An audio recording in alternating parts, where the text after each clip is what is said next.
Hi, everybody. Welcome to Core Light's Spiritual Weather Report. It's February 25th, 2024, and this is Brad, and I'm calling you today from my home at the Blythe River Canyon in Limpopo Province, South Africa. It's really nice to be here. I always love being with you. It's something I look forward to every month. I feel this field of love building, and I need to share with you, we're in sweltering heat here in South Africa. It's midsummer in the Lowveld, and oh my goodness, it was up in the hundreds today. So I'm sending some warmth to all of you in the Northern Hemisphere. I know that's where most of you are from who listen. So I want to start by saying thank you, because I got a lot of very positive feedback about last month's Spiritual Weather Report. People said that they really loved what Stephanie Austin shared about the powerful astrology for 2024 and how it's heralding exponential change.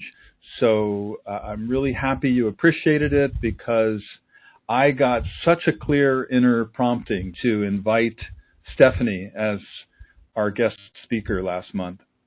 I also got a lot of other kind of feedback from you too. So thank you to everybody who shared with me. I really, really appreciate you're taking the time to share with me. It helps me to know how to support you better. So please do keep sharing with me. I can receive your emails at courses@corelight.org, courses@corelight.org. So please do share with me. Let me know how you are and how I can support you. And I don't always have time to respond to everybody, but I do read everything. I do want to welcome everybody who's new to Core Light, and also welcome to all of our old friends too.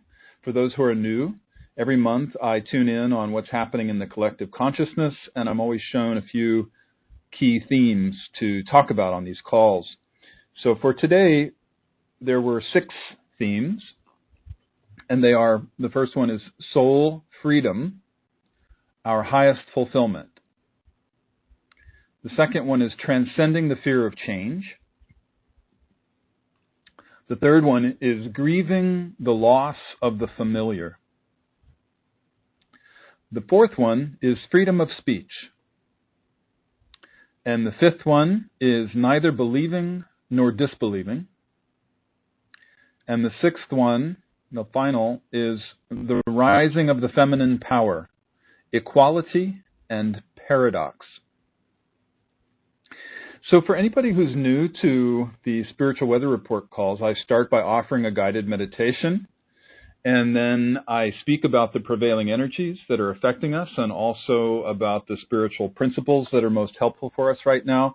And then we have time for questions and answers, and we always close the session with a brief prayer or guided meditation or whatever we have time for. And if you need to leave before the call ends, you can always listen to the recording later. We do send out the link to our email list, and it's also posted on YouTube. Before we get started, just a couple of quick housekeeping update things I want to share with you. In case you're not on our email list, or if you are but you didn't see this, a few weeks ago I sent a group email sharing that the recording of my interview with Buddha at the gas pump was posted on YouTube and at batgap.com. It's also on Core Light's website at corelight.org under the free resources videos menu. And I feel very honored to have been invited. And the host said that I could invite Leslie's and my friend and colleague Anna Breitenbach to join me, so I did. And Anna and I did the interview together. And if you don't know Anna, she is an amazing, world-renowned interspecies communicator. And so we spoke a lot in the interview about interspecies communication, and that actually leads me into the next announcement I wanted to make. Our course, Anna's and my course that we're teaching online, For the Love of Animals, it's very close to being ready. We were planning on announcing it in January, or then next was February, but we're still not quite ready. So I'm sorry if you've been patiently waiting for it. I know it's been a long time coming, but we really want to make it impeccable so that it's a great user experience. So please bear with us. If you want to know about the course, You can find out about it on our Sacred Activism page at corelight.org. On the main menu, you just go to Sacred Activism, and then interspecies communication is right there. And there's a little 2-minute video there about the course. But soon we're going to have a whole landing page with a lot more information about the course, and that will get announced soon, as I said. So please stay tuned for the email announcement about For the Love of Animals. Thanks. Also, in the spirit of service, as I mentioned last month, we revamped our Spiritual Weather Report archive page so that it's easier to find past topics. And so just last week, we added timestamps for all the different topics. So I hope that's helpful to you. We've had requests for that in the past, and we finally gotten to it. We hope that it helps you to be able to go right to the places that you want to revisit. And soon we're going to be adding the transcripts of the audios. You can find the Spiritual Weather Report archive page at corelight.org on the free resources page under the monthly podcast archive. So I hope this new format is helpful. That's the point, is to serve you better. So last thing, we added a couple of playlists to my YouTube channel. We've never done that. So if you like to watch our videos, the playlists sometimes make it a little easier to find the videos you want because they're all in one place. All right. Let's go ahead and begin with our guided meditation for today. So I invite you to sit back and relax. Take a few long, slow, deep breaths. And just relax. Breathing in all the light and the life force that surrounds you.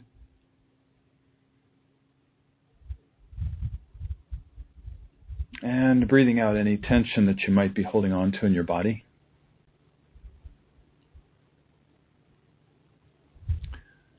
Breathing in love. Breathing out stress.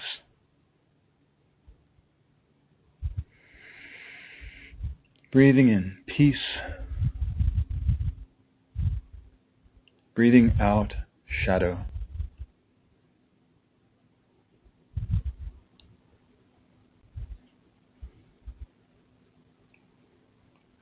Breathing in deep, deep relaxation.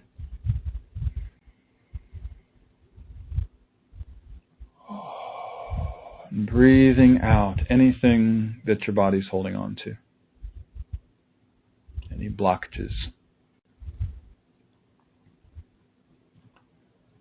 So as you continue the long, slow, deep breathing, let's do a muscular relaxation from head to toes, as we always do. I invite you to feel a warm liquid pouring over the top of your head like honey, relaxing all of the muscles that it touches, starting with the scalp. Just feeling how this warm, viscous liquid pours over your scalp and relaxes all the muscles, pouring over the forehead, the eyebrows, down into the eye sockets, relaxing your eyeballs, pouring down over your temples and your ears and the back of your head, relaxing all of the muscles of the scalp. Feel the honey continuing to pour down your nose and cheeks, over your mouth and your jaw. Just feeling all the tension in the head just being washed away.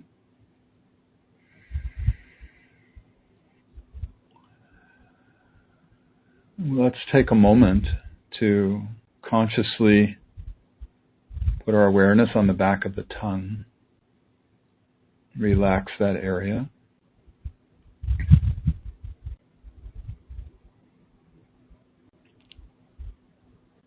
The back of the tongue is one of those few key areas of the body that if you can successfully relax that, it relaxes an entire region of the body. So it's good to just pause and spend a little time focusing there.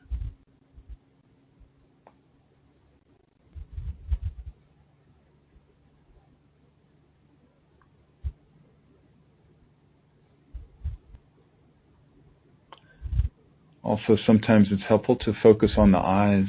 We hold so much tension around the eyes. Just feel all the many, many tiny little muscles surrounding the eyes, releasing and letting go of any tension. The eyelids, the eyeballs themselves, just feel them relaxing so much that they naturally just fall back into your eye sockets, completely letting go of any tension.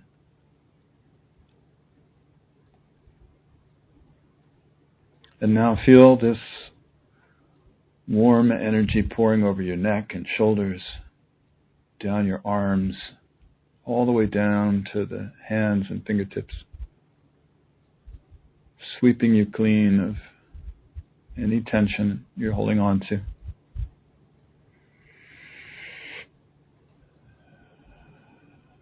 And feeling the honey pouring over your chest and your upper back, relaxing all of those muscles, pouring down over your diaphragm, the mid-back. The diaphragm is another place that we can just pause for a moment and focus on.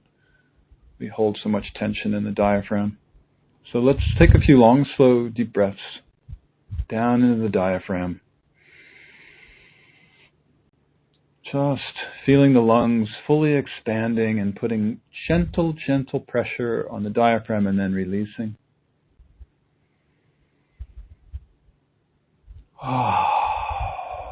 Deeply letting go. Let's do that a couple more times. Breathing light and energy all the way down into the lungs, filling up, filling up, filling up, stretching, and then releasing. And one more time. And letting go.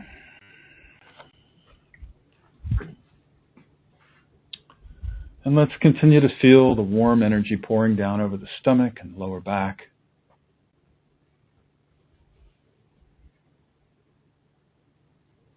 Relaxing all the organs.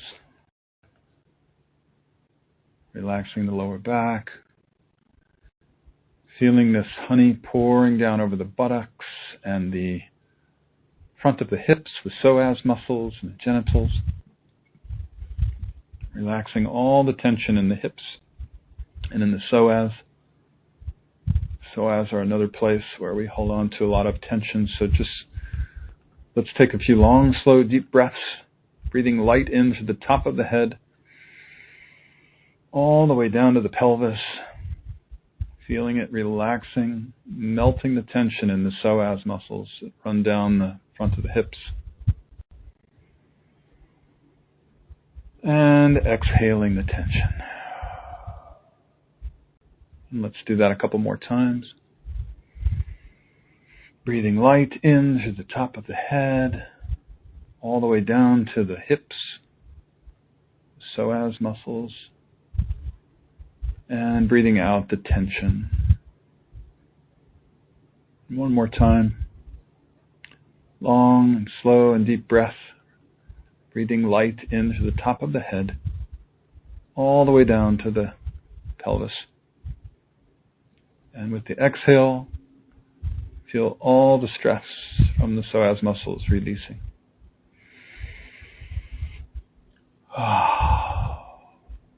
And then continue to feel the honey pouring down over your legs, front and back, over the knees, and the shins and the calves, down the ankles, feet and toes, just sweeping you completely clean of any tension. Feeling free and clear and smooth. And let's take one more long, slow, deep breath, breathing light into the top of the head all the way down to the earth chakra, which is a foot or a couple of feet below our feet in the earth. Just feel as you inhale light coming into the top of your head, breathing it all the way down to the earth chakra below your feet.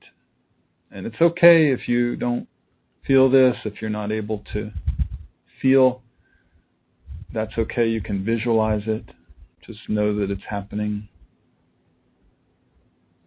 And one more time, another long, slow, deep breath, breathing into the top of the head all the way down to the earth chakra, and exhaling back out the top of the head.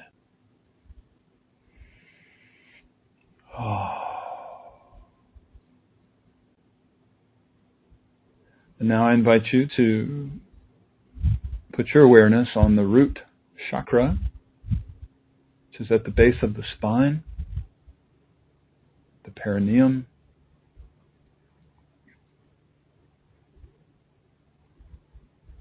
And feel how your root chakra naturally relaxes and opens just by putting your attention there.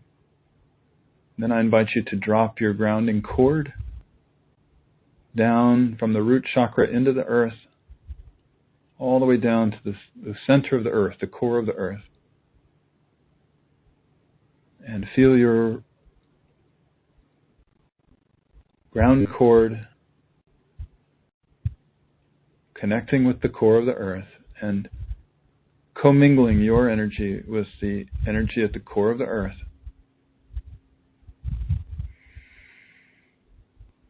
And let's take another long, slow, deep breath, breathing light into the top of the head, this time all the way down to the core of the earth. And with the exhale, breathe that earth energy up into the root and back out through the top of the head.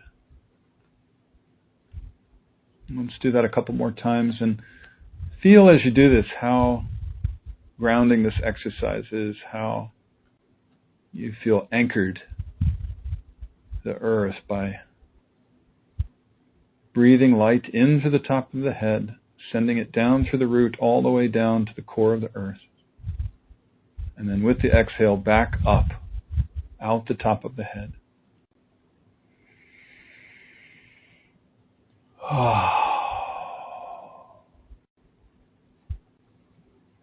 And let's just pause for a moment as you do this breathing. You can continue that breath if it's helpful to you. Just let's pause for a moment and feel our connection with Mother Earth.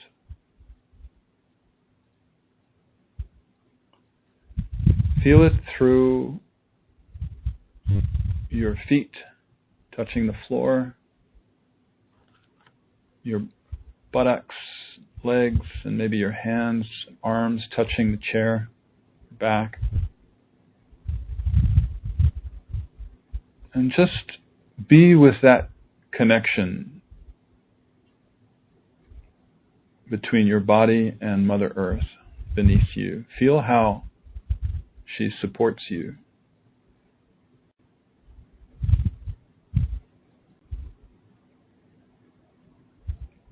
Remembering your breathing. Breathing light into the top of the head, anchoring it into the earth. And just feel, as you do this, feel gravity gently pulling you towards the earth. Feel her supporting you in the form of the floor and the chair. And just let go. Just completely surrender into the embrace of Mother Earth. It's like a little baby in the arms of its mother.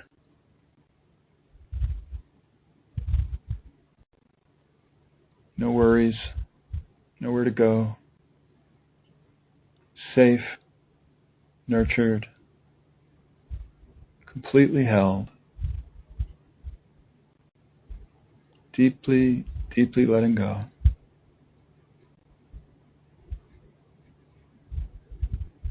Feel Mother Earth cradling you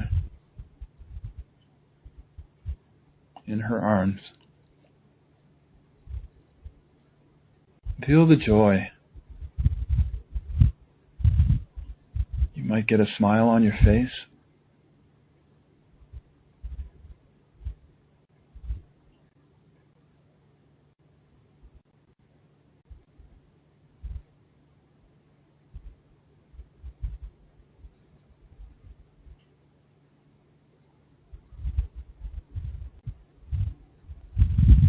When we feel this deep, deep sense of relaxation in the body,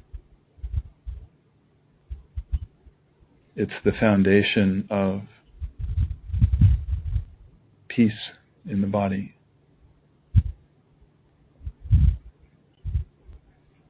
The relaxation is the foundation of the enlightening of our consciousness. And we forget that sometimes. We get so busy, we forget to stop and breathe and relax.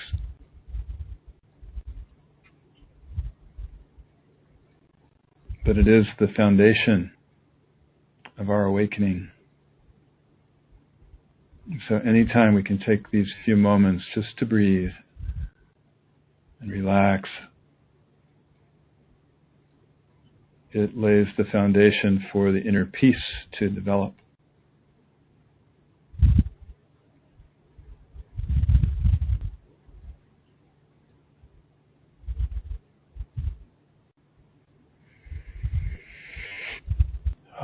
So as you breathe and relax and feel this deep sense of peace, connection with Mother Earth, I'm going to say a little prayer and an invocation for our call today.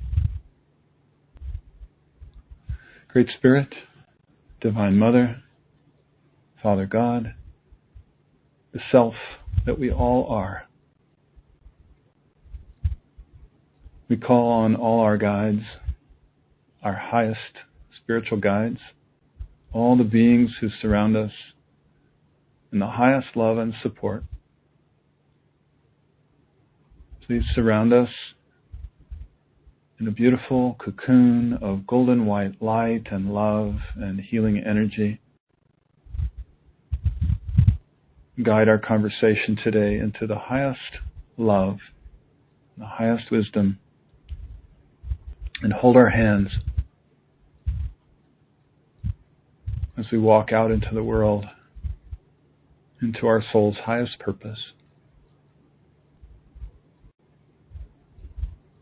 May all of our thoughts and words and deeds, in some small way, support the happiness of all life.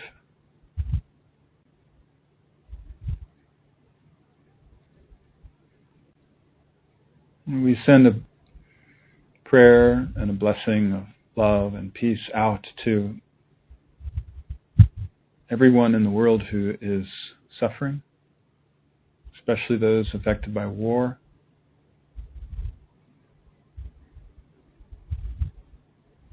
All life, not just humans, but the rest of the natural world as well.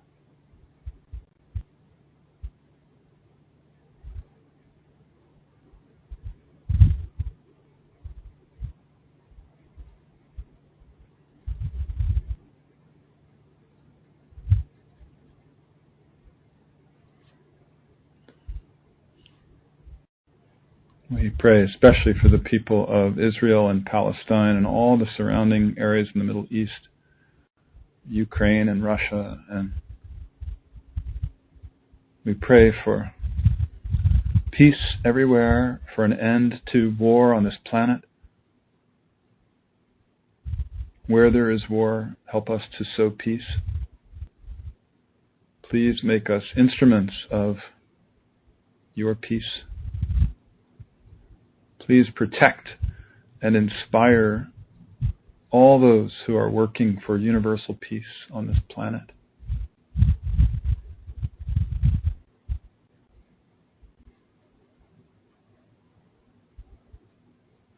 We offer our deepest gratitude for this opportunity to share this field of love with each other.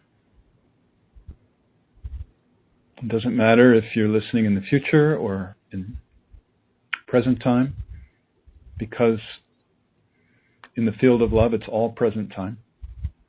There is no past, present, or future. Just one time.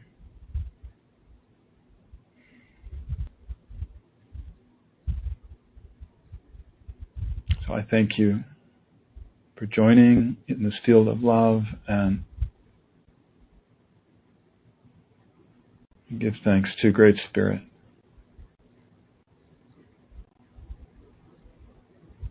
Alalaho.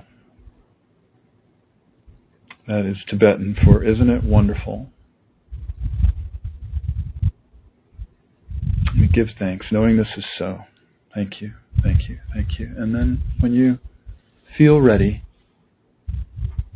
slowly bring your awareness back into the room and into your body. Slowly begin to wiggle your fingers and toes and open your eyes.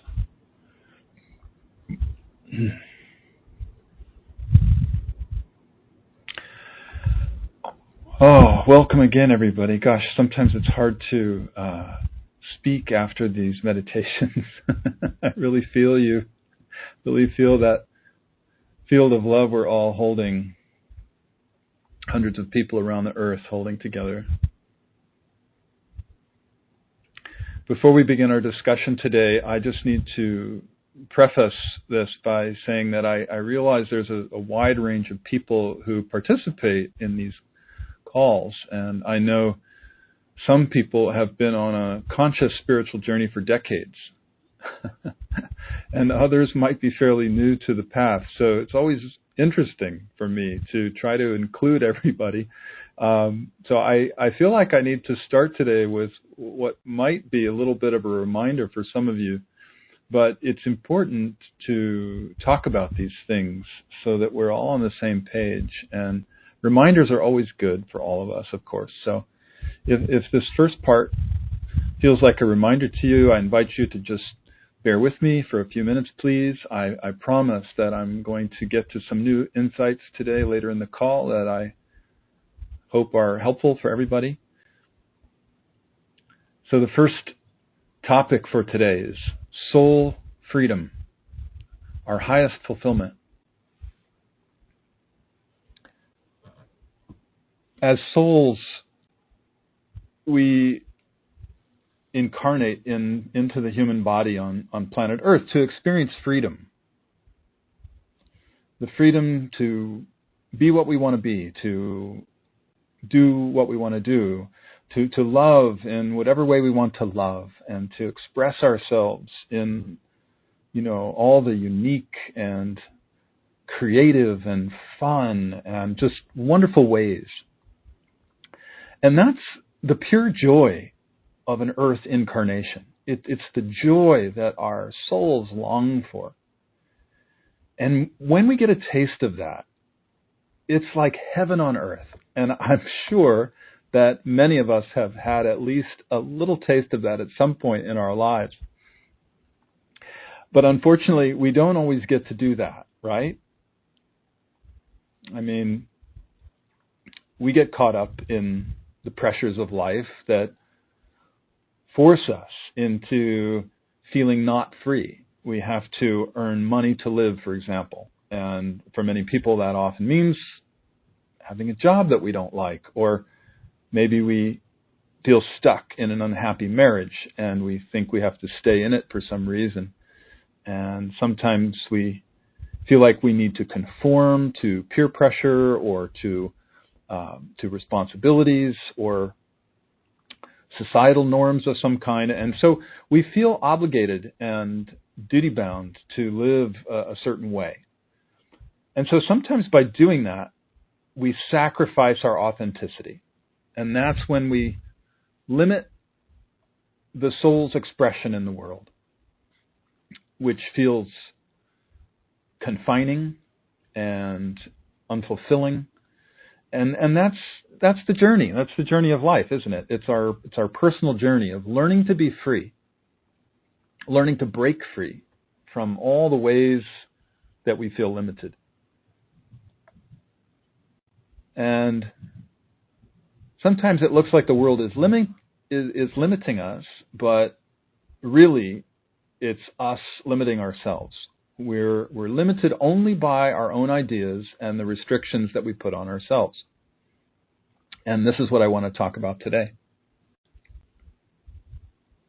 Oh, and by the way, if what I just said makes you feel like you're doing something wrong, like you're not good enough, or you find that you're beating yourself up because it's all your fault, that you're not leading a free life, a fulfilling life, then I invite you to just witness those feelings, just breathe through them, just allow the self-judgment to be there for as long as it needs to be there, and then after a while, you just let it go. Whenever you feel complete with it, just keep breathing through that. And if you're somebody who tends to be a bit self-criticizing, let's say, then this is a great opportunity to practice witnessing. Witnessing that part of you, recognizing that part of your path is about learning to untangle that pattern and to love yourself more. So Leslie and I wrote a chapter about the practice of witnessing in our book, The Marriage of Spirit. So if you're new to this work and you want to learn more about witnessing, you can get the Marriage of Spirit book on our website at corelight.org or on Amazon or at any bookseller. But witnessing is something that every spiritual teacher teaches in some way. We call it witnessing. It goes by different names, but it's one of the most important practices on the journey of self-discovery. So what we're really talking about with this kind of pattern of self-judgment and also with the soul's desire to express itself freely when we come in a human body, it's the journey of becoming free of our limiting egoic patterns, our belief systems, our habits, and all the ways that we've learned, certain ways of thinking, behaviors, anything that would confine us and define us. So let's look at those words for a moment. Confine and define. Those both mean placing limits on something. And that's what we do. We learn to do that in the world from a very young age. Our parents and society coax us, right, from our unlimited state when we're newborn baby and fresh from the source into these limits of the physical body and the ego. And we start to define who we are. We learn to label ourselves. So, for example, we think we're the name that we're given. We are little Johnny or we are little Susie, and we learn to define ourselves slowly over time, and we're told what's good and bad, and we get encouraged and rewarded to do what's good, and we get discouraged and we get punished when we do something that's bad, and if we obey, we're good, and if we disobey, we're bad, and so on. And so we learn to put these labels on ourselves, and we start to think we are those things. We think we are actually good or bad, as if we could be. And we think we are the physical body, we say, I am tall, or I am short, or I am beautiful, or I am ugly, or whatever. And we think that we are what we do as well. Like we say, I'm an artist, or I'm an engineer, or, whatever our job is. Until one day, we've defined ourselves and confined ourselves into this little tiny limited idea of who we think we are. And when really, we're not that at all. We are the unlimited, boundless self with a capital S. We're pure awareness. We're pure consciousness, pure love. But we forget that through the process of growing up and getting programmed by our teachers and parents and the media and so forth into all these confining ways of thinking and believing. And so one day we start to wake up to the fact that there's something more to life, and it usually takes a crisis of some kind, a wake-up call, you could call it. Like we face our death because of an accident or an illness, or maybe we lose a job or a relationship, or we have some kind of shattering experience. And that's when we start to realize that we've been living in a box and that there's got to be something more to life. And we start asking the bigger questions at that point, like, who am I? Why am I here? What is life about? And so we start looking for more and wondering how we can break out of the box. So then we start lifting the lid off the box, right? And we start, poking our head out of the box and looking around. And that begins the journey back towards freedom, out of the box. And the lesson that we're really waking up to is that it's time to start unlearning who we thought we were and to wake up to who we truly are. And that's the journey of self-inquiry and untangling those knots of the mind and letting go of rigid and fixed ideas of who we think we are. It's the journey of unraveling egoic patterning, basically. So the ego is neither good nor bad. The ego is just a container for our consciousness, because the consciousness is who we truly are, and the ego is just the construct that holds the consciousness. And it's like a vehicle that helps our consciousness to move through the world. It's the lens through which we view the world and through which we interpret the world. So there's nothing wrong with having an ego. We all have to have an ego to live on planet Earth. Even the most enlightened beings have an ego. We have to have an ego to be here.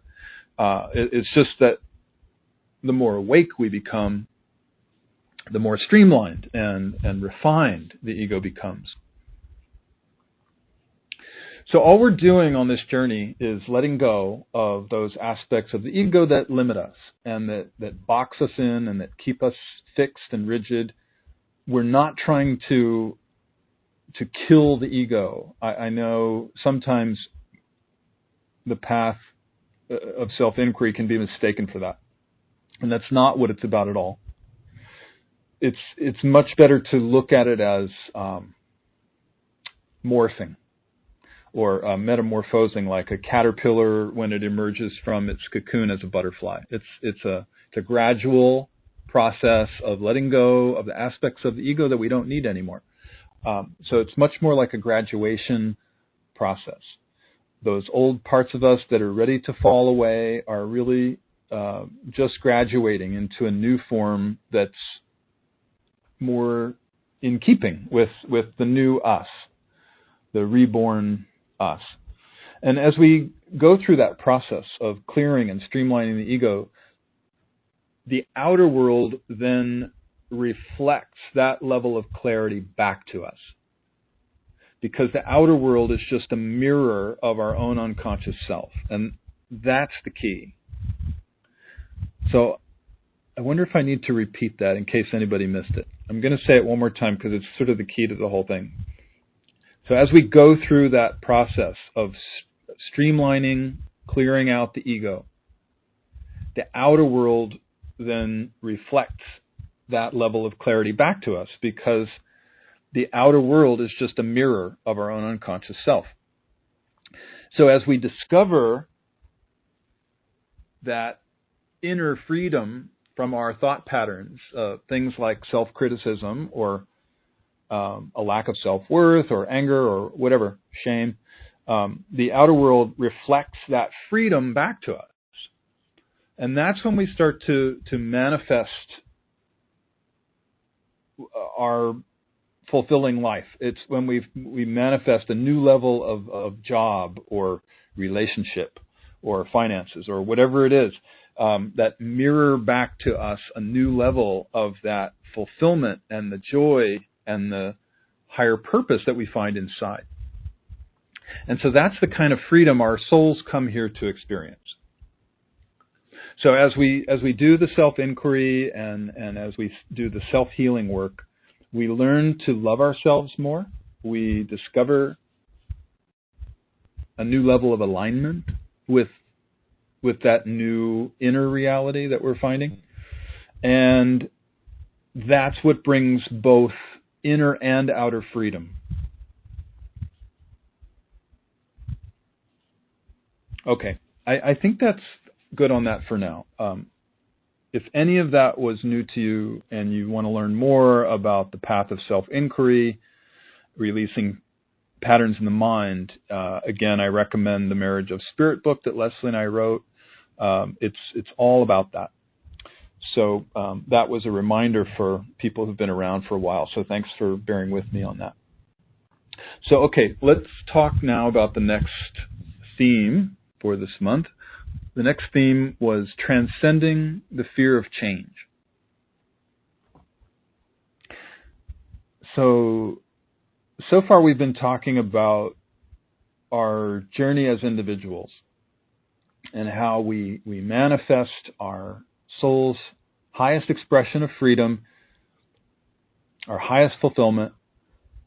And it's important to remember that what applies to an individual applies to a collective, because a collective is just a group of individuals. So this journey of individual awakening that we've been talking about so far is also what humanity is going through collectively. And right now there's so much fear in the collective consciousness of the planet. And I wonder if you're feeling that. If you maybe if you have time, write to me. I'd like to hear if you're feeling that. I'd like to know. Are you feeling that increasing level of fear that's happening in the collective? So much of it is about the fear of the unknown and the fear of change. There's so much that's unknown in the world. And whenever we face the unknown, the ego tends to project its worst fears onto it. It's like a blank screen. So we're being invited into fear of all kinds. You name it. Fear of invasions and wars and economic collapse, climate change, environmental collapse, destruction of our entire way of life, the collapse of civilization as we know it, and on and on and on. I mean, the list is a long one. So I know for some people in the world where wars are actually happening or where war is nearby, it's very literal. And it's beyond horrifying what's happening in some parts of the world. So that's why during the opening guided meditation, we always take some time to pray for everybody affected by the horrors of war. I don't want to discount that in any way.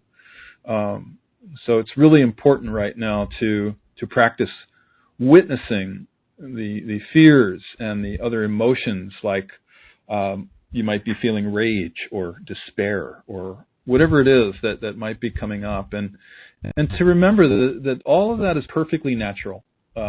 Perfectly natural to be feeling these things and to allow ourselves to feel them. It's also equally important to remember that we're not those things. We're not the fear. We're not the rage. We're not the despair. We're not our emotions. The emotions are passing through us, but they're not who we are. We're pure consciousness, pure awareness through which the emotions pass.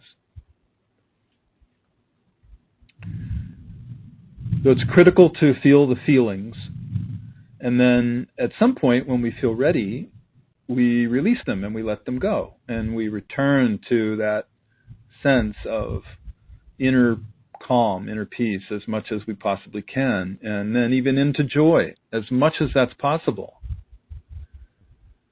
And so if we look at the fear that we're being invited into, at one level, it's about the fear of change.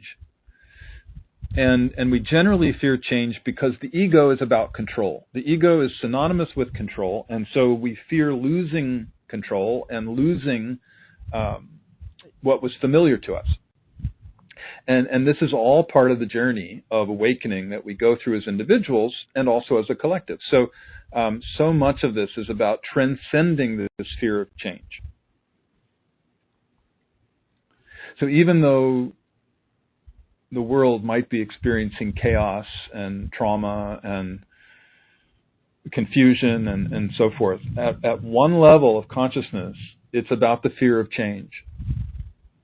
So it's important to remember that the process we're going through is that we're awakening to a new level of collective ego, one that is less confined, less restricted, less limited. We're awakening to a new level of freedom. But the process of transformation can be challenging, as I know you know. As individuals, we know what it's like when we get that wake-up call, right? I mean, sometimes it's about getting shattered or having a loss of some kind, or even facing our death. So it's important to remember this bigger picture, and that is that as a collective, we're waking up to a new level of freedom, a new level of growth and expansion, and at that level, there's a certain perfection to the unfolding of the events on planet Earth, even though it might be hard to see that when we're in the middle of it. But to remember the perfection of it at that level is important. Because I think we get caught up in this idea of something terribly wrong is happening. There's we're victims in this, and that's not what this is about. There's a certain perfection to the unfolding here, even though it looks really, really bad sometimes. So, okay, that's really all I wanted to say about that. So let's talk about the next theme. The next theme is grieving the loss of the familiar.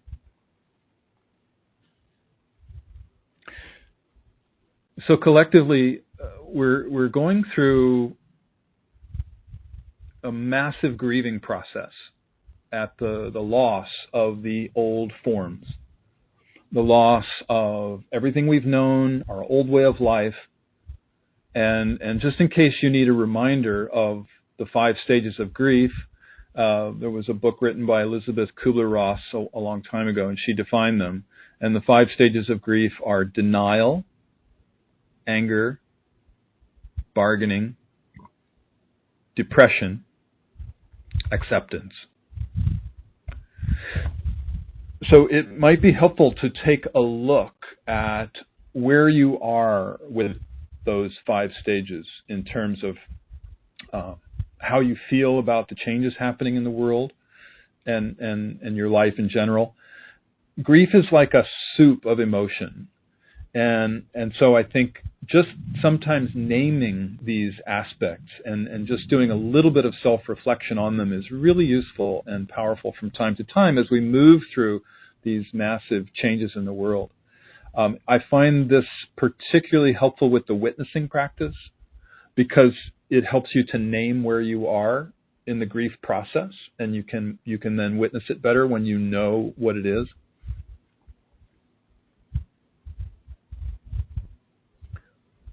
So in many ways, it's a relief to let go of something that's old and outmoded. But in another way, we still grieve the loss of it, right? It's like a relationship that's no longer serving us. There's a part of us that wants to let it go, but then there's another part that doesn't. We hold on to the familiar even when we know it's not serving us anymore. Which is kind of crazy. But, even if it's limiting us and holding us back, we still hold on to it because the ego loves the familiar. So, as we just talked about, the ego is synonymous with control. So, we hold on to the known and the familiar just because it's what we know. And the part of us that does this does it because it means we're safe. The brain and the ego are wired to keep us alive. That's the main function, to keep us alive and keep us safe. That's what they do. Brain and ego, safe and alive. So even if we're in a dysfunctional relationship, for example, we'll hold on to it because we know that it's familiar, it's known. We know we can survive it. We know we can survive it because usually it's a dynamic that we grew up with. And if we're still alive, then we survived it. So usually it has to do with what kind of relationship our parents had, or whatever was demonstrated to us when we were children in some way. And so even though it might be an abusive relationship or dysfunctional relationship, because we know we survived it, the brain and the ego tell us that it's okay. So then we recreate it as an adult because it's better than the alternative of facing the unknown. That's how much we fear the unknown. The ego fears the unknown because it thinks that that's not safe. It's not sure if it can survive it. So really the ego is just doing its job of trying to keep us safe and alive, but actually it also is holding us back from our growth too. So that's this journey of self-inquiry. It's about letting go of the known and the familiar when we see that it's limiting us, and it's about grieving the loss of that, and then it's about taking a risk, right? Risking facing the unknown path into growth and expansion, and into a self that is more unlimited. But it's scary because it means change. But it's incredibly rewarding. And I bet you if you're listening to this call, you know that you've had an experience of that. So I'm sure I'm singing to the choir here. You know that when you take those risks of leaving behind a relationship or a job or a situation or any part of you that's limited and it's not serving you anymore, then you're expanding, and you're usually stepping into a whole new part of you that's going to bring you much more fulfillment and creativity and joy and all those wonderful things that the soul comes here for.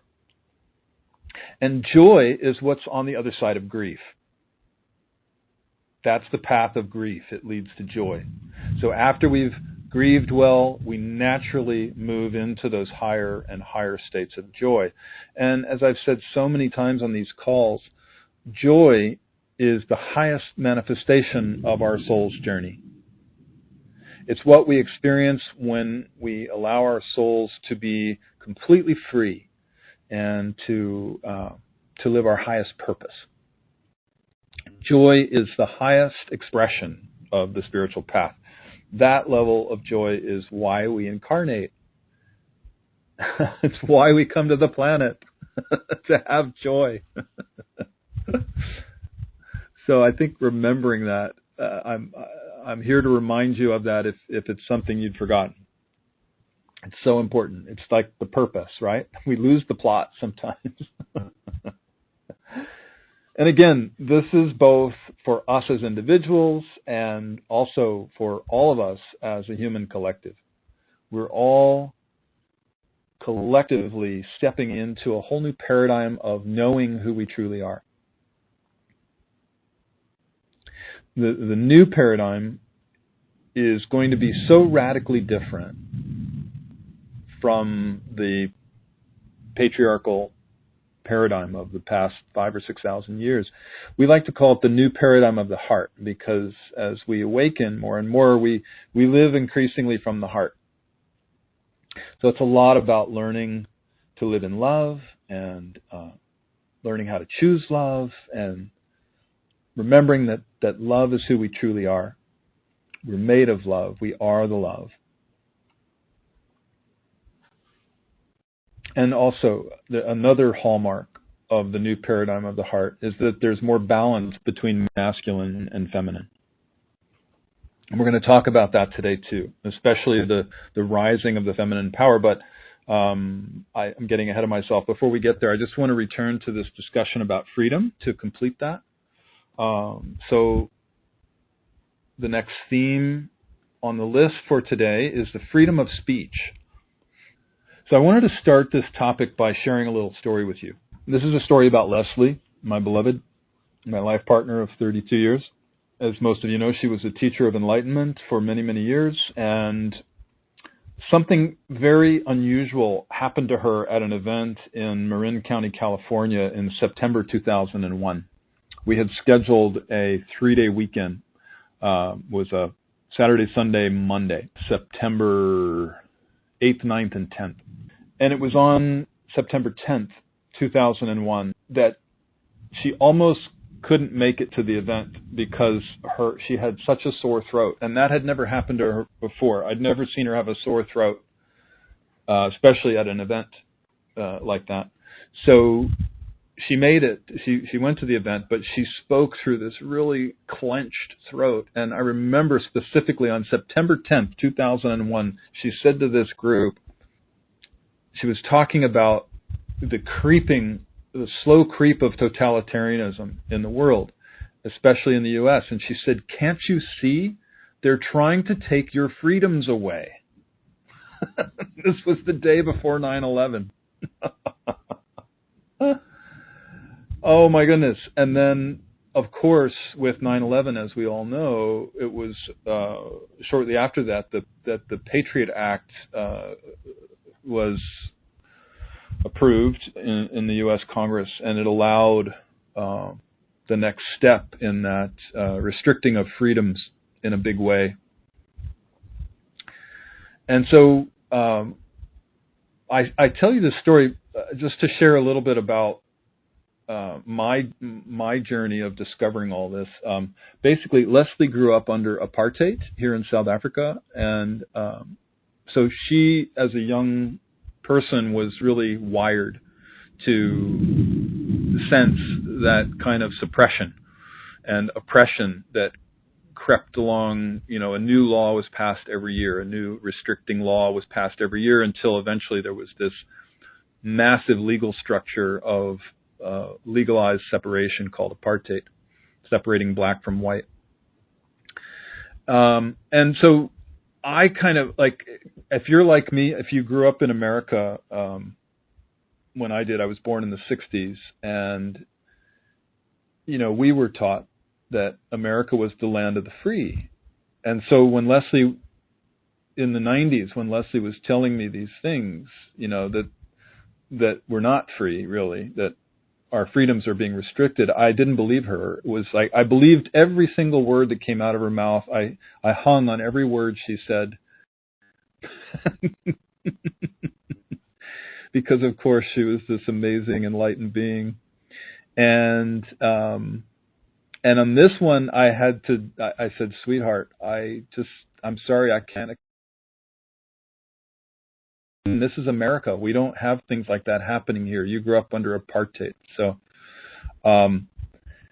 eventually, she pointed out enough instances where this was happening that I was able to actually take it in. And I actually was able to change my mind. I resisted for a long time, but I realized she was right, and that there was this slow creep towards our freedoms being restricted and towards more and more totalitarianism. And then, of course, you know, the 9/11 was one of the big moments, the big turning points for the U.S. and the whole world in that march towards totalitarianism. And it's across the whole globe. It's not just in the U.S. I have to tell you that as I'm speaking here, there's this enormous thunderstorm building. It hasn't rained for a very long time, and suddenly I'm hearing thunder like crazy. I don't know if you can hear it, but it's sort of I think, nature's exclamation point to what I'm saying. Anyway, freedom of speech is the subject. Freedom of speech is our number one freedom. The founding fathers of the United States made freedom of speech the very first thing on the Constitution because they knew that everything else in the Constitution hinged on free speech. And it's important to remember that there's never been a time in history where the people who were censoring speech were the good guys. Democracy withers and dies without free speech.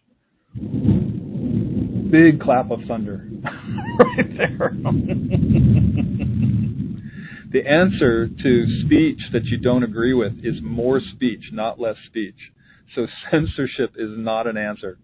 So I'm bringing all this up because it not only ties into our theme of soul freedom this month, but one of the things that's happening right now is the trial of Julian Assange. And I think we should all be keeping him and his trial in our thoughts and prayers.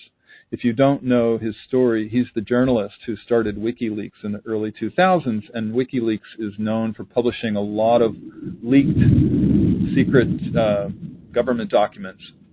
So WikiLeaks is known for publishing a lot of leaked government documents. So Julian Assange got in a lot of trouble with the powers that be, but that's what journalism is about. Journalism is supposed to be about uncovering the truth. And so what happens to this man is an important indicator for the state of our world. And I want to remind you that last month we talked with Stephanie Austin, the astrologer, about the astrology that's coming this year, 2024. And one of the things is Jupiter in Gemini. But without getting into the details too much, she was just saying that two opposite things could show up because of this. One is censorship and propaganda and manipulation of information. And the other one is standing up for truth.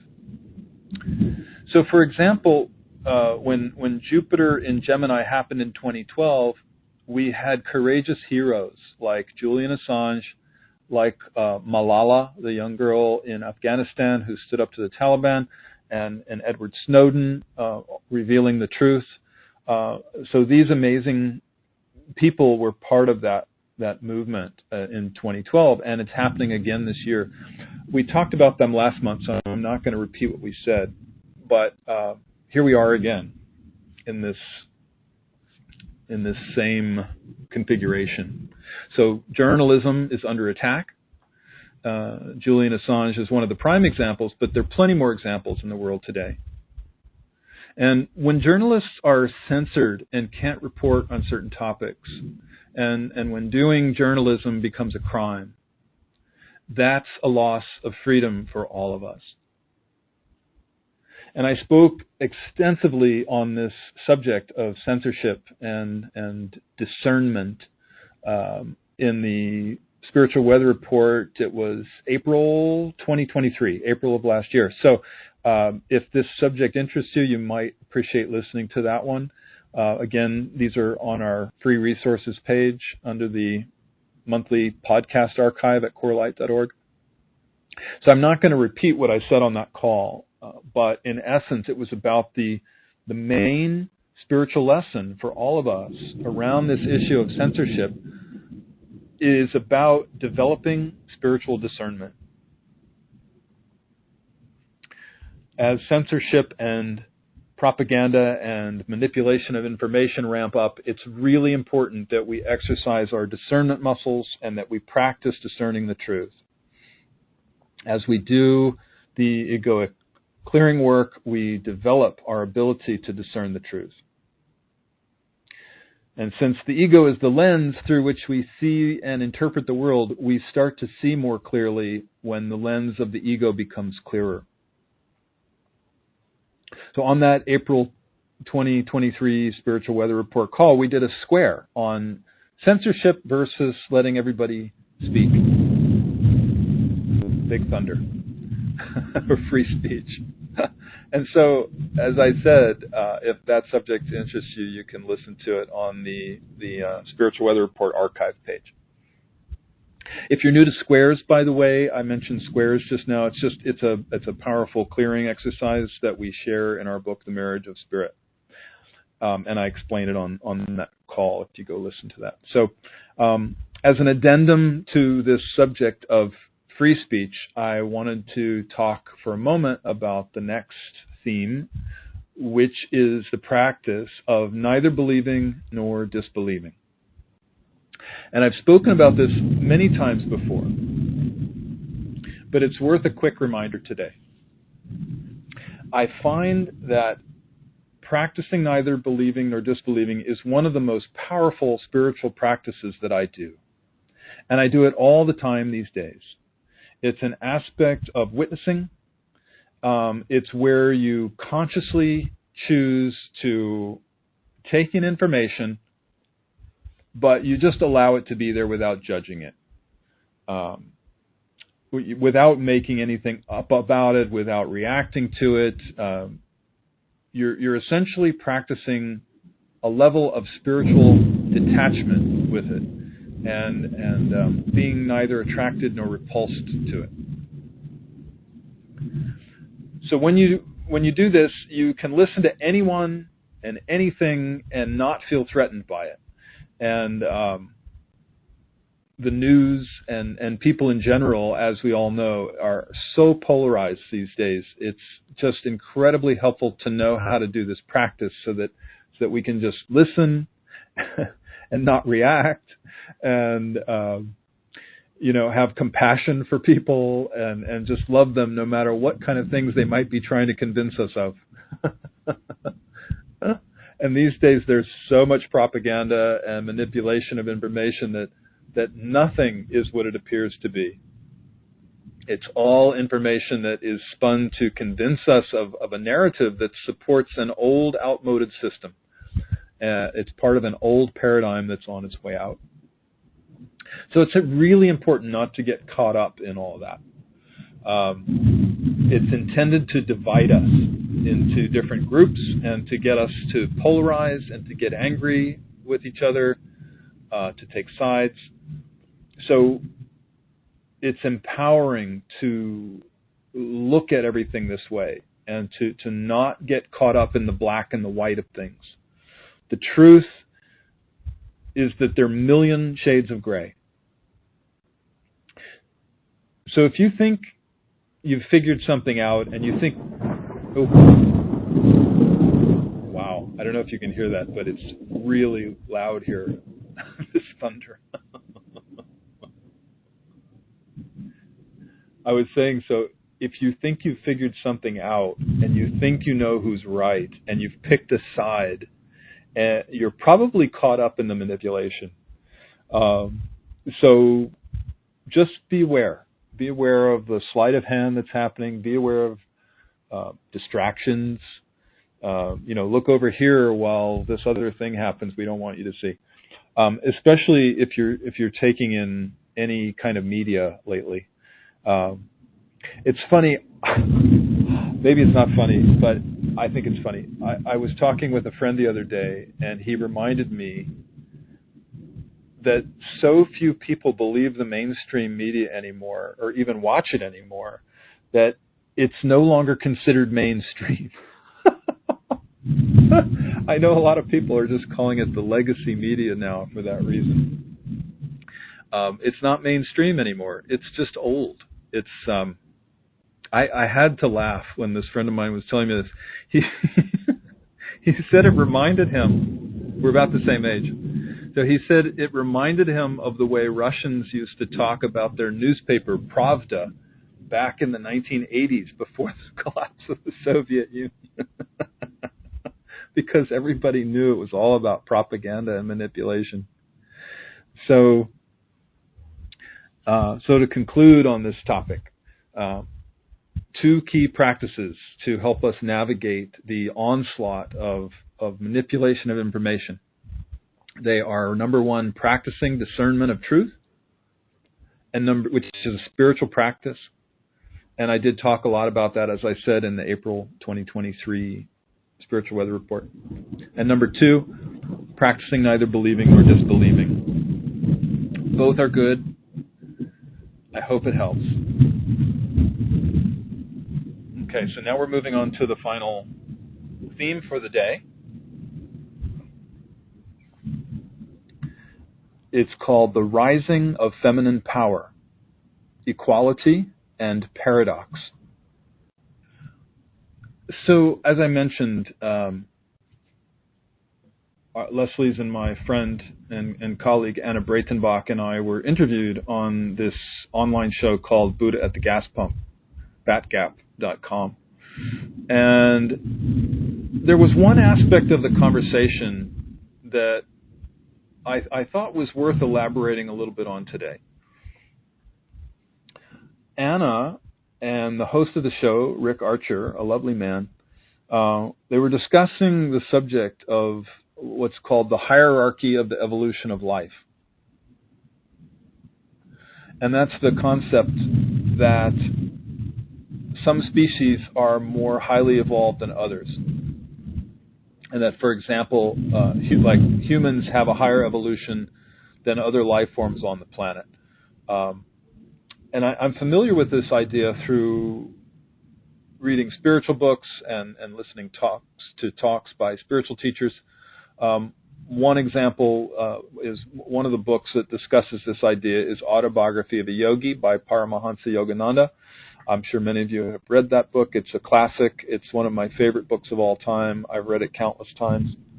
And so the concept of the hierarchy of the evolution of life, as I understand it, is that because humans have a unique brain and spinal cord and nervous system and chakra system, we're considered the most highly evolved life form on the planet. And again, I'm just telling you about this. This is not coming from me. I'm telling you what I understand about it. And so it goes like this, that if the goal of life is to become enlightened and to know our own divinity and to know the divine in everything, then therefore we should value human life above all other life. We should obviously value all life, of course, but we should value human life the most because our evolutionary potentials, due to the unique brain and nervous system and chakra system and so forth, give us that higher evolution.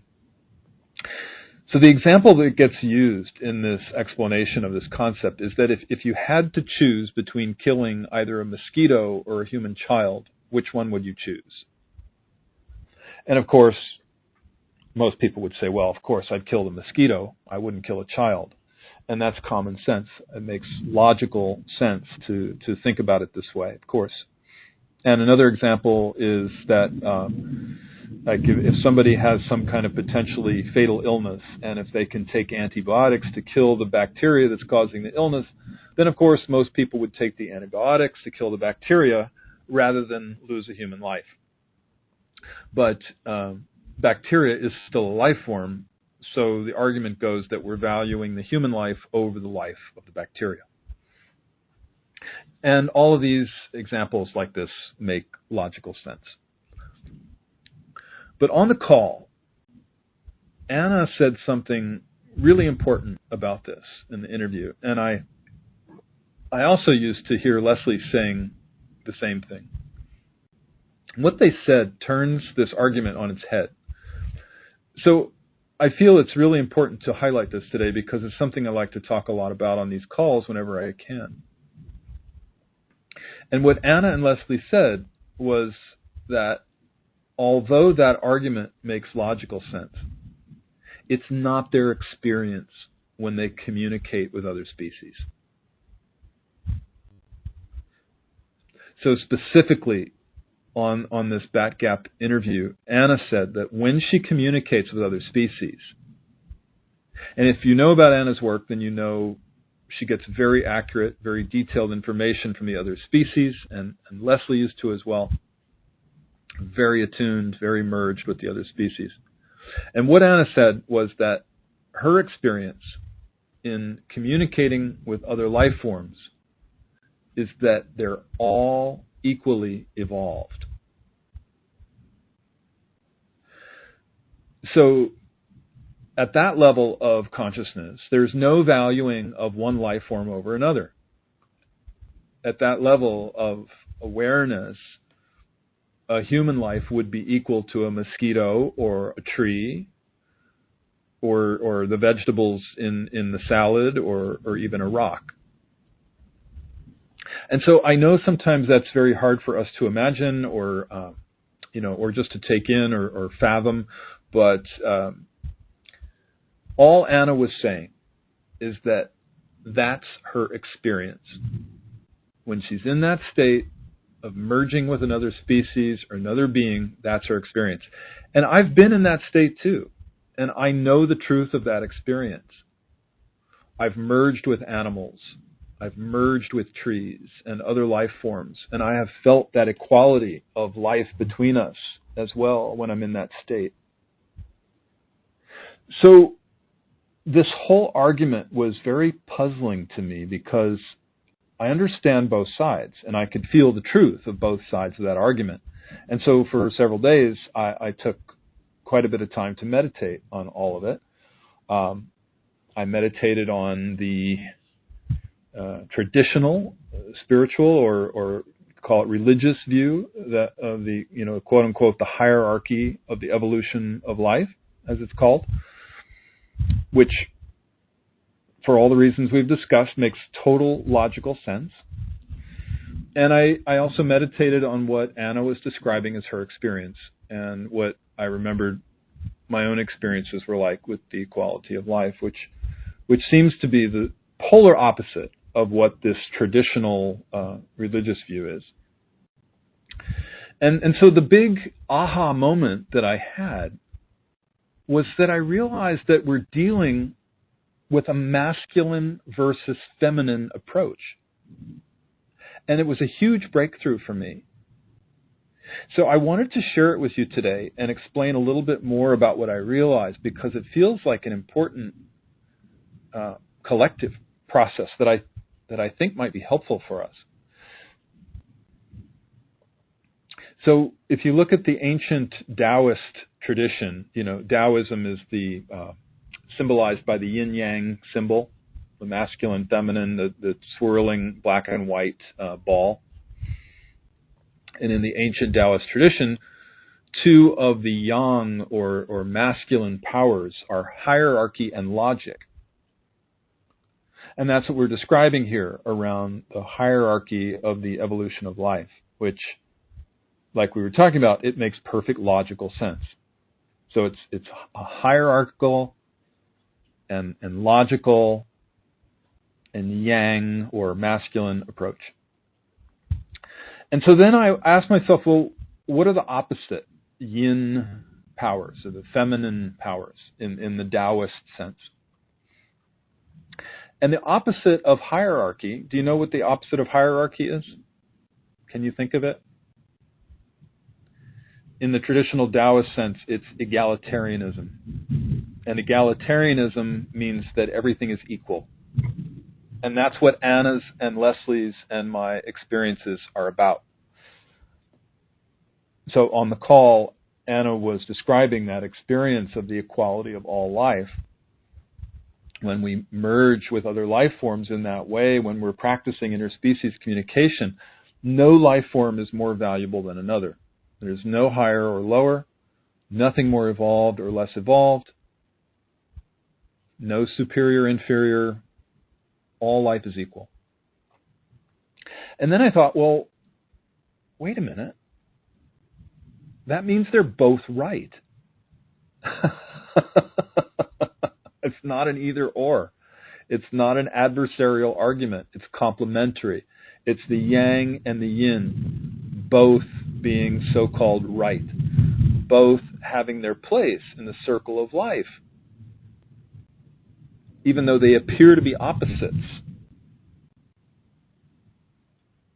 And so then I had another aha moment, because when there are two opposite sides of an argument that are both right, what is that called? It's a paradox. That's called a paradox. And it's like a Zen koan. And a paradox is a yin power. And so if you look at that traditional Taoist list of opposites of yin and yang, what is the opposite of logic? Logic being on the yang side. Do you know what's the opposite of logic? It's paradox. Logic and paradox are a polarity. And it's another example of the yin and the yang being complementary. Two sides of the same coin. It's not an argument. It's not a right-wrong issue.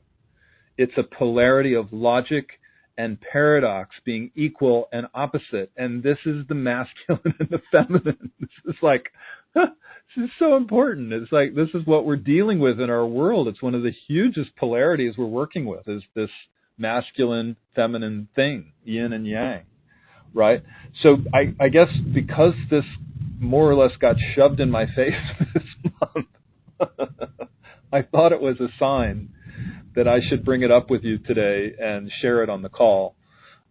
It feels like it's up because we need to pay attention whenever we're shown the power of the feminine or the yin side, because this is a part of the mass awakening. If you remember the story I've shared in some of the previous calls about what Leslie's guides told her when she asked them, what's it going to take to change the world? And they said, a lot of enlightened women.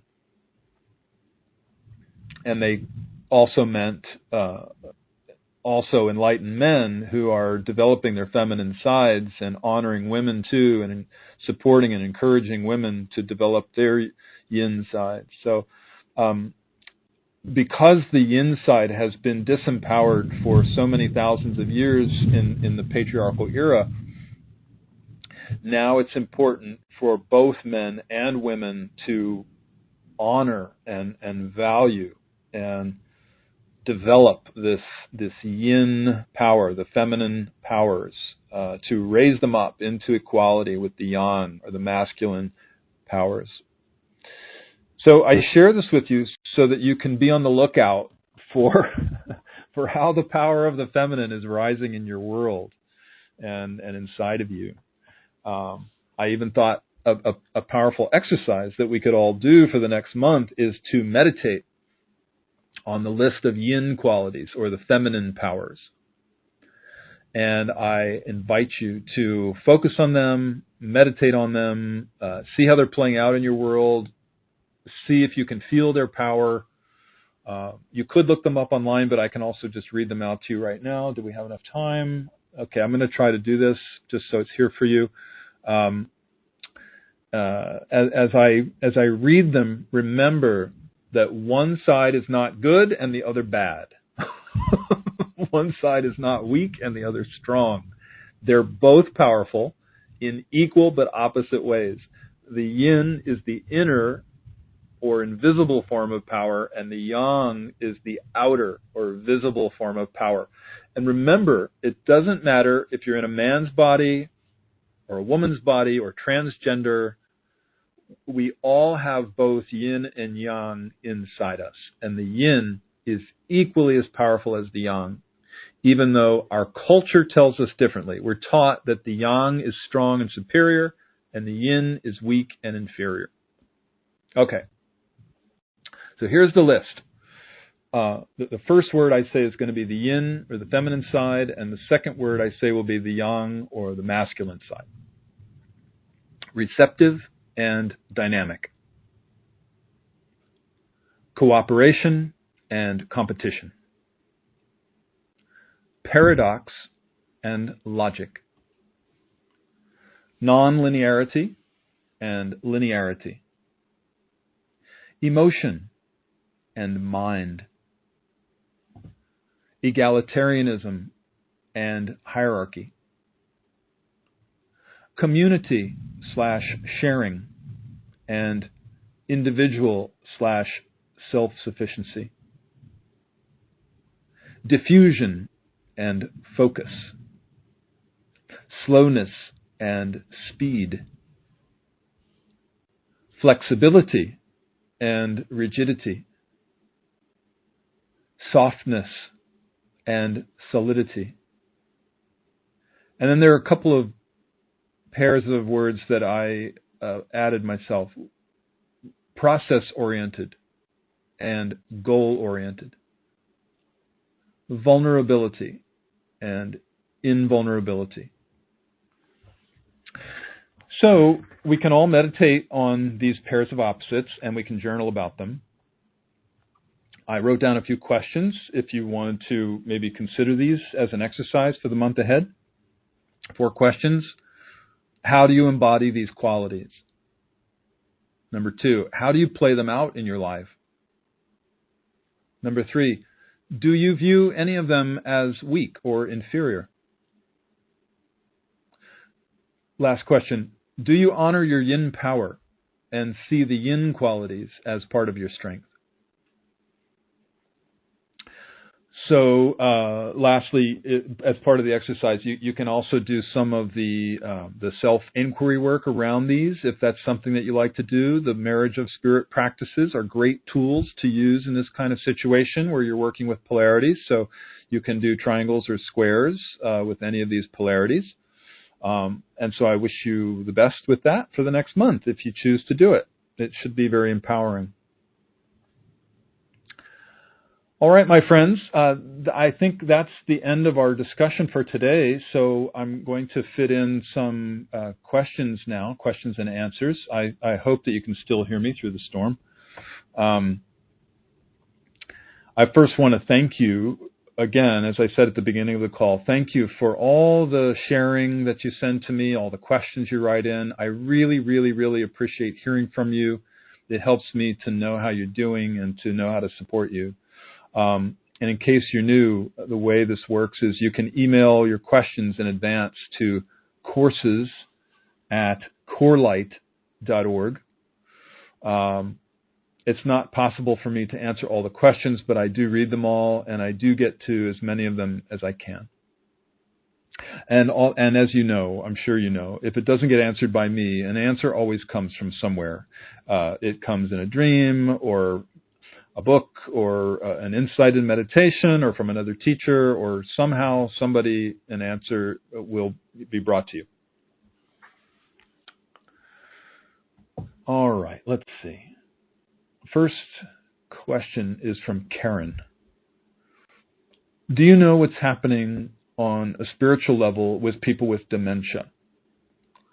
My sister, who is very right-wing in her views, has become more verbally attacking and hateful to me in the past month, even though I don't challenge her ideas, etc. I continue to love her and be there for her when she asks, is this division happening more worldwide? Well, thank you for your question, Karen. And I'm really sorry to hear that you're having this issue with your sister. I can imagine that it's got to be very challenging for you. I think you've got 2 different questions here, so I think we should address them separately. One is about what's happening spiritually with people with dementia. The other one is about the division between right wing and left wing in the world, as you called it. So first of all, let's deal with the first one first. Let's talk about dementia. I have a lot of experience with dementia. I haven't spoken about it much on these calls, the Spiritual Weather Report calls, but I've written about it in my book, Living with Enlightenment, and I did speak about it last month in the interview I did on Buddha at the gas pump. And so if you haven't read Living with Enlightenment, or you didn't hear that interview, I think you might not know, but Leslie, my beloved spouse of 32 years, she started experiencing memory loss about 10 years ago. And so it's been the most challenging years of our lives. And I think that that whole story is a bigger topic for another time. Sorry, just give me a moment. Sorry. So I don't speak about it much publicly because it feels very personal. But since you asked about it, I'm taking that as a sign that I should share some of my experience in the hopes that it's helpful to you. Leslie's mother had dementia, and her mother's father had it as well. So she's got the hereditary kind. It's genetic. And I guess before I answer your question, I think I should just say Leslie's doing really, really well. I mean, she's still leaving us slowly, but that's just the nature of the disease. With dementia or Alzheimer's, the soul leaves the body very slowly in degrees over a long period of time. But the silver lining of this cloud for us is that Leslie's doing so incredibly well. She's joyful almost all the time, and it's a very exuberant and childlike and playful kind of joy. During COVID, we were so-called stuck here at home in South Africa, and it was actually a very, very happy time for us to get to spend so much of the day together with each other. And we just played like children. We literally splashed in the pool and played, and we told silly jokes, and we danced and we sang, and we just acted silly and goofed around most of the day. And we got to be joyful together in a very uninhibited, carefree kind of way. And she's still that way, even as she loses her memory and vocabulary and lucidity.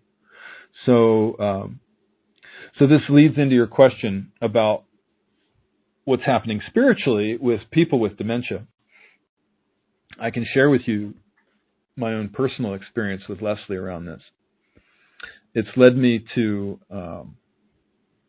I guess you could say, develop a theory about it. And I want to be clear that this is just my personal theory. It's not anything that's proven or that I've read anywhere, but I think it's probably true just based on my own intuition, my own observations of the few people I've known with dementia. And that is that the gift and the opportunity for the person with dementia is that it allows the person to express that which they didn't allow themselves to express in life. So, for example, if a person suppressed a lot of anger in life, then with dementia, they might get to be a very angry dementia patient. And that way, they can express all the anger that was suppressed in life, and they can get it all out of their system before they drop the body. And that way, they don't have to carry that anger with them into their next life. They release it, they let it go before they drop the body. So with Leslie, it's around getting to express joy in a very exuberant way. And so there's just another little backstory I think I need to share with you around this to fully explain what I'm talking about. So when Leslie and I first started our relationship in 1992, she told me that she needed to hold a certain poise and a certain dignity to command a certain kind of respect, a certain level of respect as a spiritual teacher. And she told me there were two reasons for that, very good reasons. One was because she was a woman, and back in the 80s and early 90s when she first woke up and started teaching, there really weren't many women spiritual teachers. I mean, I'm sure there were some, but there certainly weren't many who were very well known. We could just say female spiritual teachers were the rare exception at that time. Most spiritual teachers back in the day were men. And so the second reason was because she didn't have a lineage. Most spiritual teachers at that time had very well established lineages they could point to and name, like, for example, a Buddhist or a Hindu or a yogic lineage of some kind, where they could name their teacher and they could, or their guru. They could name their guru's guru and their guru's guru's guru, and so forth, on back and back through the lineage. And there was also the established religion and tradition that they could point to and name, like Buddhism or Hinduism or yoga, as I said. So, so this gave those spiritual teachers a certain kind of respectability. Pardon me. Leslie didn't have that because her spiritual guides were mostly on the inner planes. So she said to me when we first started our relationship in 1992, I don't have a tradition or a lineage. I'm just some random woman without any lineage to point to. So why should anybody listen to me? I have to hold a certain kind of poise and dignity to command a certain level of respect as a spiritual teacher. And so that made total sense to me, and she always did hold that poise and that dignity, and it did help command a certain level of respect. And I know anybody who's listening to this who knows Leslie knows that that's true. And I have to say also, with her enlightenment came a certain level of joy. She always had a very deep level of inner peace and contentment and joy. But I rarely saw her get to express that in a very exuberant and carefree and childlike way. And so now I think the gift that she's receiving from the memory loss is that she gets to be completely uninhibited and playful. She gets to express her joy in as silly and undignified a way as she cares to. So it's a total delight to be around, and it really, like I said, it's the silver lining of this cloud. It's a great gift for me to be able to see her that way. So Karen, if your sister is starting to experience dementia and she's attacking you and getting angry with you, then I've got the feeling that this may be part of what's happening to her. She's being given an opportunity right now to let the anger out. I don't know what she was like when she was younger before the dementia, but if she suppressed anger, then it's probably going to start coming out more and more. And that's perfect, that's perfect for her. That's what she needs.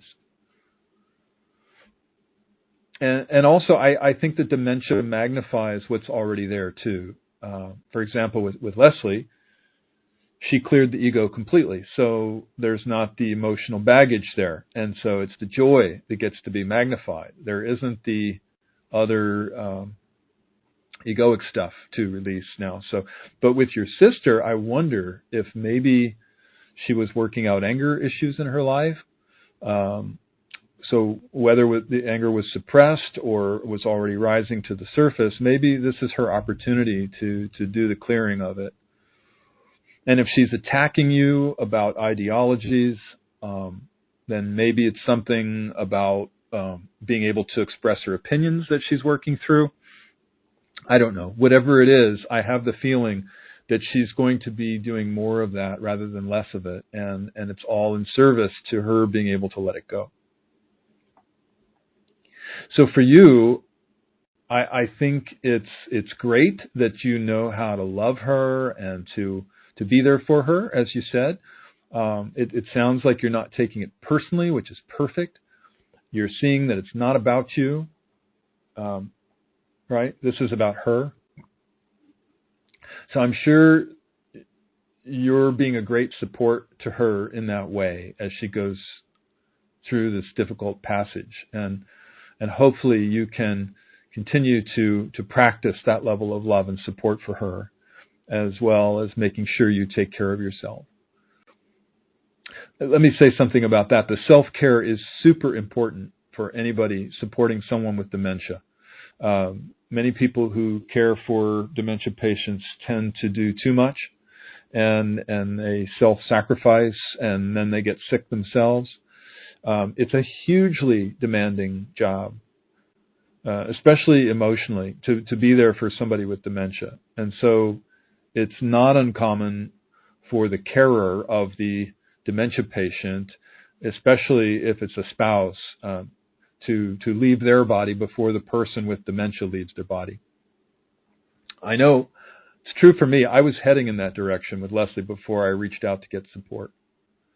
I think when I was her sole carer, I had one foot in the grave and the other on a banana peel, as my father would say. But then I reached out for help, and people started showing up to offer support. And so for years now, Leslie's been surrounded by people who love and support her, and especially her primary carer, Kellyanne, who's just been a saint and an angel. Oh, just as I said, saint and angel, the lights came on. Let there be light. So Karen, please be sure to take care of yourself. Do the things that you know you need to do for your own well-being. Ask for help if you need it. Being a martyr is not going to be helpful to anyone. And I'm not saying you're doing that, but I'm just pointing it out just in case, you want to take a look at that if that's necessary. All right, that's been a very long answer to your question, so I hope that was helpful. You have a second question. Your second question was, is the division between right wing and left wing happening more worldwide? Absolutely. Oh my God. Oh, it's happening all over the world for sure. In fact, there's so much that we could talk about around this question, and I don't know how much we have time for today. Maybe I can talk about that more at length in another spiritual weather report. But for now, just in brief, I guess I would say that the old way of looking at so-called right wing and left wing, in so many ways, it no longer even really applies. I think it's important for all of us to be aware that the forces of separation, let's call them, they're inviting us into this polarity all the time. Especially when we tune into the media. We're being invited to separate and to get angry at people and hate the opposite side. It's constant. Doesn't matter which side you identify with, the other side is portrayed as the enemy. And there are so many convincing arguments as to why we should fear the other side or be angry with them.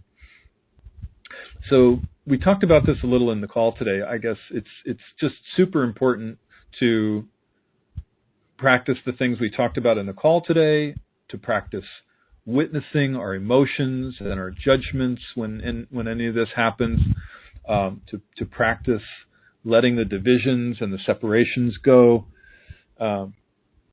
It's a bigger conversation we need to save for another time. But for right now, I think it's just important to be aware of it, to not buy into the separating and the dividing, that energy of division.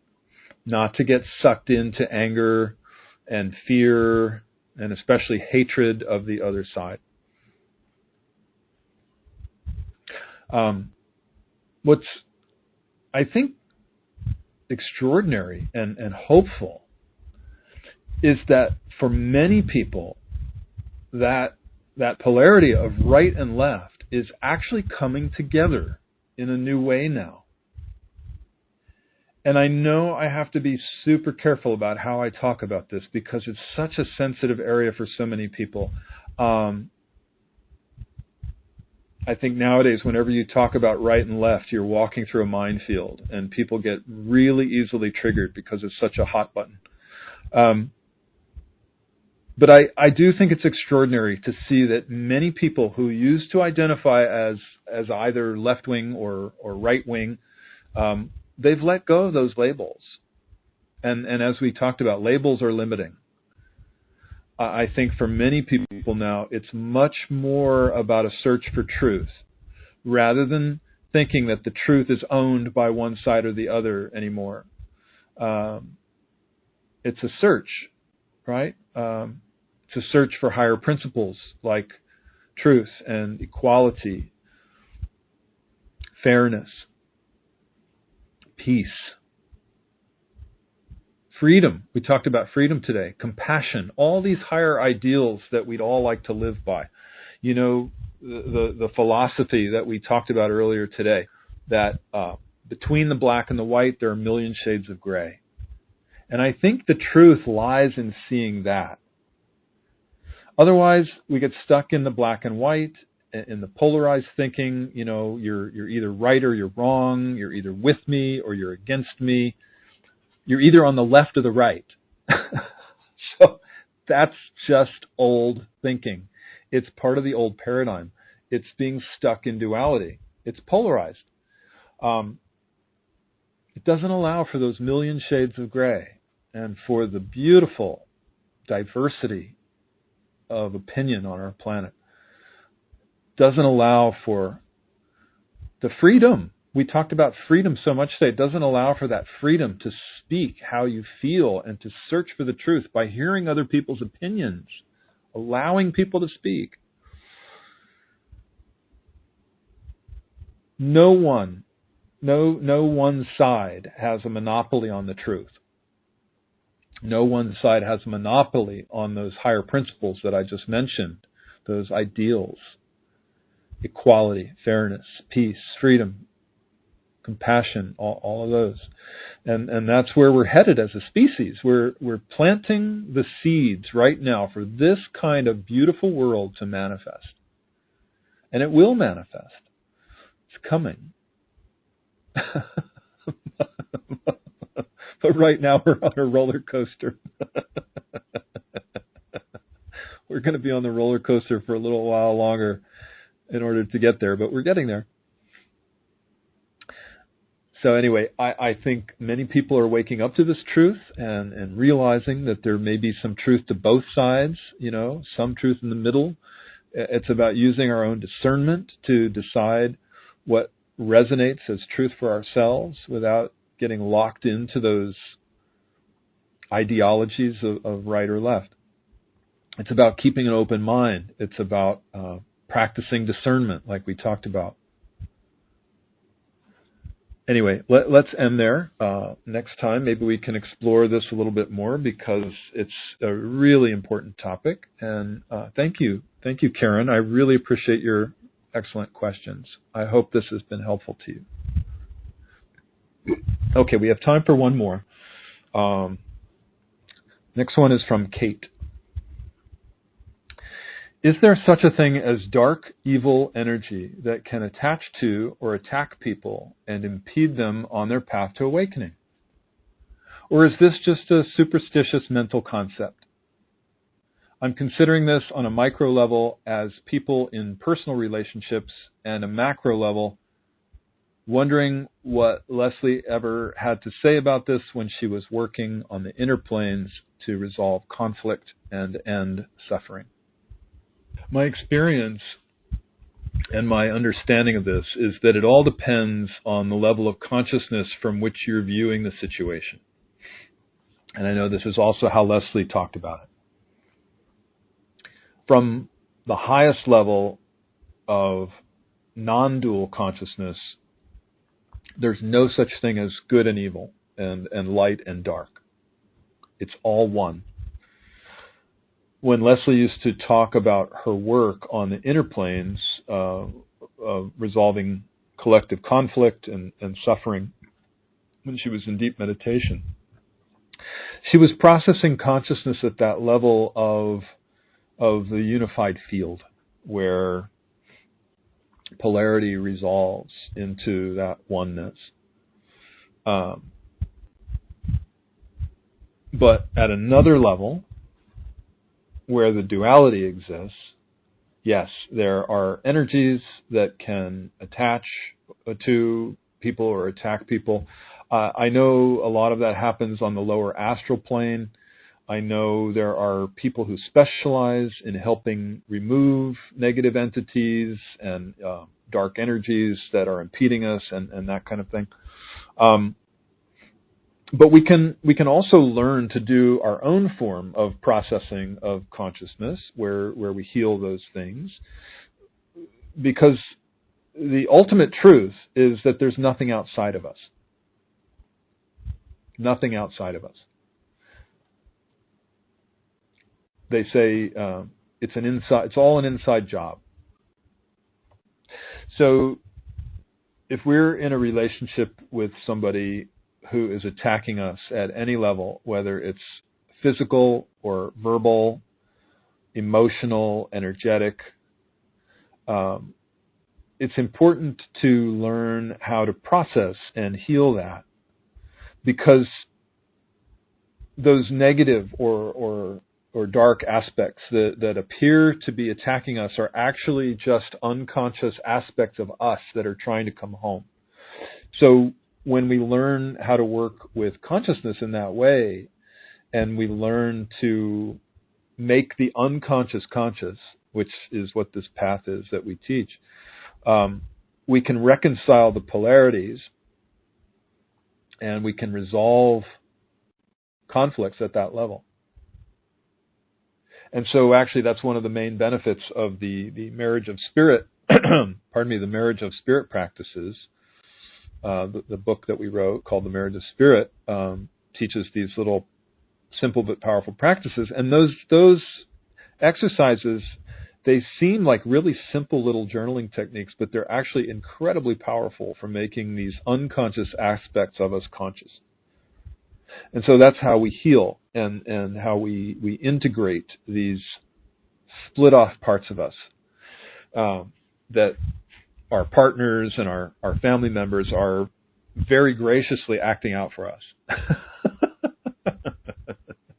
Those really lovely, wonderful people are acting as a mirror for us, so we can see our own unconscious side and reclaim them and help them heal and find their way back to source. So just to qualify what I said, this doesn't mean that if you think you've got, some kind of dark astral being attacking you, that you shouldn't seek out other kinds of support. Of course, we all need to do whatever we need to do to get the help that we need. But I do think it's important to always remember the bigger truth, which is always that it's an inside job. There's nothing outside of us. Everything outside of us is an aspect of us at some other level. So like I said, it just all depends on what level you're perceiving from. And there's so much more that could be said, but I'm looking at the clock and we're out of time. So I hope that's helpful. And thank you, Kate, for your great question. I really appreciate it. So as I said before, thank you to everybody who took the time to write in sharing and questions. And I'm sorry if I didn't get to yours this week, but please do continue to share anything you like. I do read everything, as I said. With our last few minutes, let's just have our ending guided meditation and prayer. So I invite you now to sit comfortably. If you're multitasking, this is a great time to just pause for a couple minutes to wrap up for today. So I invite you to just sit and get comfortable, close your eyes, and take a few long, slow, deep breaths. Just relaxing and letting go. Breathing in the light. And breathing out any tension that the conversation might have stirred up for you. Breathing in love. And breathing out shadow. Breathing in peace.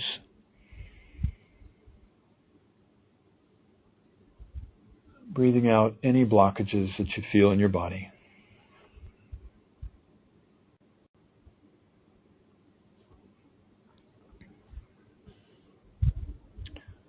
So we call on Great Spirit. We call on all of our guides and teachers who surround us in the highest love and support. We offer our gratitude for this opportunity to be together today in the field of love.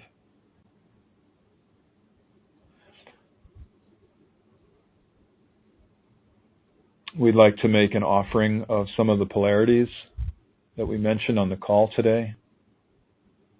Probably not going to remember them all, but I invite you to say them inwardly. We offer back up to Spirit the polarities of censorship and free speech,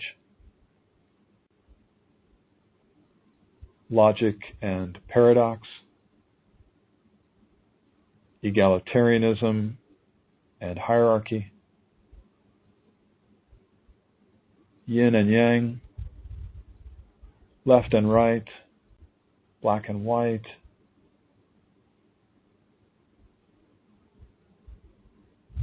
and anything else I mentioned today that I'm not remembering right now. But we offer them all back up, give them to Spirit for release and relief, and we call in the ascended balance states of freedom, peace, joy, compassion, unconditional love,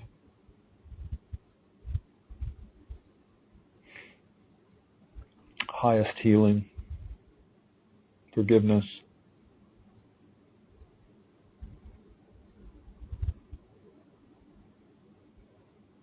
and we give thanks as we claim our birthright of these higher ascended states.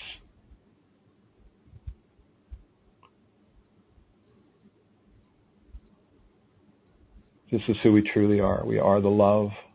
We are the pure awareness, pure consciousness, pure joy, pure love, pure peace. So we claim this, and we give back any blockages that may be limiting us from living this very fulfilling life of true freedom. And we wish this for the whole world. We make this offering not just for ourselves, but for all human beings. And once again, as we did at the beginning of the call, let's just send a quick blessing of love out, healing and love out to all life on the planet, humans as well as the rest of the natural world.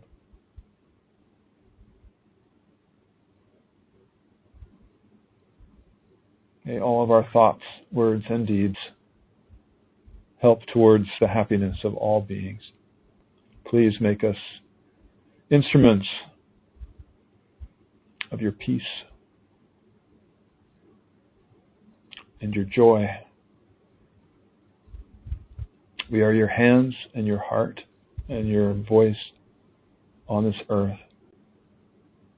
We volunteer ourselves in service. Help us to walk out into the world to fulfill our soul's highest purpose, sharing our light with everyone. Thank you. Thank you. Thank you. Alalaho. Isn't it wonderful?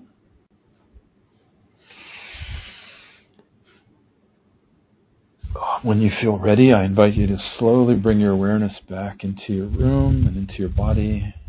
Slowly wiggle your fingers and toes. And when you feel ready, open your eyes. I want to thank you, everybody. Thank you for today. When I say today, I mean even if you're listening in the future, as I said before. Thank you for joining me in the field of love. I feel your hearts. I feel your love. So grateful to you for being part of this field. And I will look forward to seeing you next month. I hope these insights and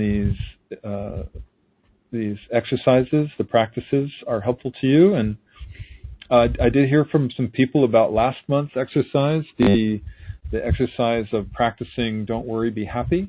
And everybody had a good time with that one. So if you didn't have a chance to practice that and you want to do that one, go for it. It's a fun one. Not easy, but always fun. All right. All my love. Bye for now.